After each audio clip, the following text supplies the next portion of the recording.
Hi, I'm Chris and we're here at the Running Performance Clinic where today we're going to look at a common core circuit that we use with a lot of our runners. Now the first exercise, you're going to be laid on your back, on a mat or on a bed in this position. The two key points for this are to one, keep your back flat into the bed, and number two, gently draw your belly button down towards the spine. Once you have that position, you're going to raise both your legs up so your hips are at 90 degrees.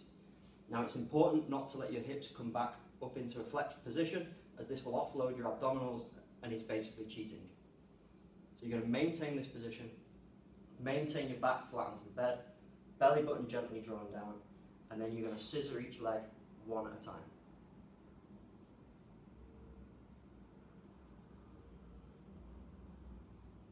Following this exercise, we're going to move straight onto the next exercise with little recovery. Just enough recovery for you to switch over. So Rachel's going to switch into the side plank. And the key point here is to make sure your top foot is in front of your bottom foot, and that way we can offload your hip and start to maximally load your obliques. Once you're in that position, you would raise up, making sure again you keep your belly button drawn towards your spine, your hips forward so you're in a nice straight pencil line, and you should feel this within your oblique muscles. Once in this position, you're simply going to hold. Following this exercise, we're going to flip straight over and do it onto the opposite side. And once you've held it for the same length of time on that side, we're going to move over into the plank. Now, to make this easier to begin with, we're going to start by performing the plank just on our knees. If this is hard enough for you, then just simply hold the exercise. But if this is too easy, then we'll add a rotational component by reaching one arm out and performing a big circle with that arm.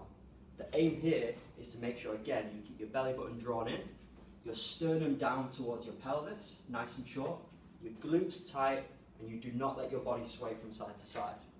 Now, if this becomes too easy for you, again, you can progress this by raising up onto your feet and performing a full plank. Again, raising alternate arms. And relax down.